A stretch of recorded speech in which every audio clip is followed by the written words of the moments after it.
Here we have a SAT math problem. Okay, let's go to the question. Here we have a system of two linear equations. In the system of equations above, A and B are constants where B is greater than 0. If the system has infinitely many solutions, what is the value of A? Okay, now let me consider a system of two linear equations in standard form. That is A1x positive B1y equals to C1.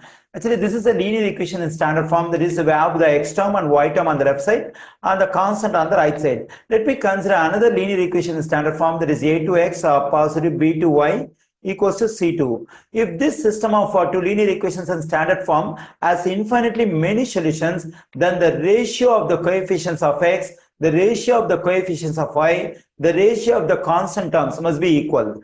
Okay, first let me take the ratio of the coefficients of x, that is A1 divided by A2, A1 over A2, and the ratio of the coefficients of y is B1 over B2.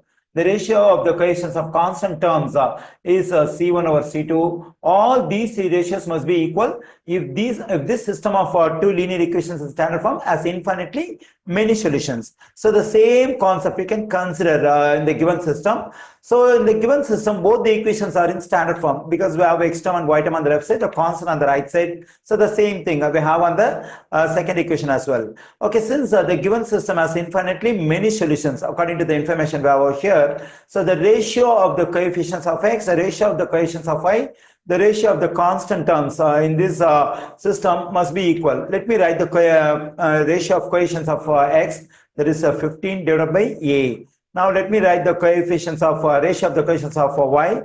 Then I'm getting 9 divided by b. Now let me write the ratio of the constant terms, so that is b divided by 1. So all these three ratios must be equal. Okay, now in this equation I have to solve for a. Since all the three ratios are equal, so I can equate any two out of these three ratios.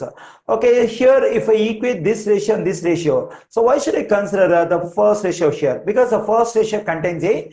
According to the question, we have to find the value of a. That's why I consider the first ratio. If I equate the first ratio and second ratio, so then I'll be able to solve for a, but I'll be able to solve for a in terms of the unknown constant b.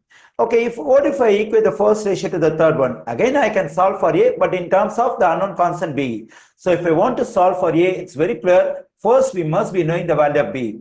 For that, we can equate the second ratio and third ratio because in both the ratios, we find the unknown constant b. And when I equate these two ratios, I'll be able to solve for b. Okay, let me equate them. 9 over b equals to b over 1.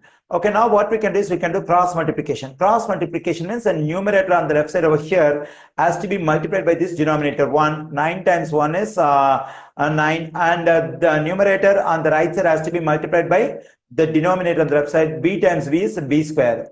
Okay, our aim is to get the value of b. So for that we have to get up this exponent 2. So to get up this square, I am taking square root on both sides.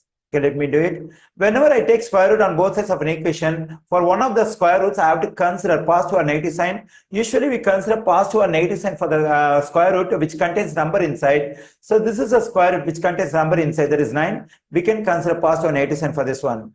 Okay, here on the right side, the square root and square will cancel out, positive or negative. We know that the square root of 9 equals to 3 equals to b. Okay, now we get two values for b. One is b equals to 3 and the other one is b equals to negative 3. That is positive or negative 3 means one time we have to write positive sign and the other time we have to write for negative sign.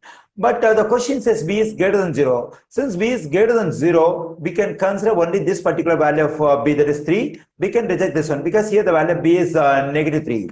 Okay, now what we can do is we can consider the first ratio and second ratio, or even we can consider first ratio and third ratio. So because we know the value of b, we have to plug in the value of b, that is 3, and we have to solve for a. Anyways, let me consider the first ratio and third ratio. That is, I'm going to equate these two ratios. So since all the three ratios are equal, we can equate any two out of these three ratios.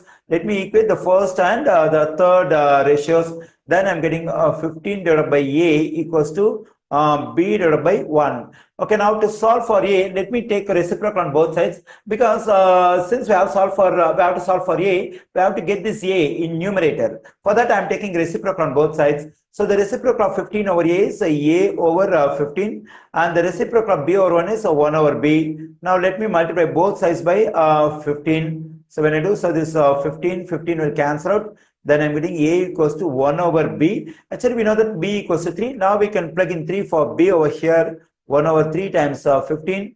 3 goes into 3 1 times, 3 goes into 15 5 times. Then we get A equals to 1 times 5 is 5. I got the value of A. The value of A is 5.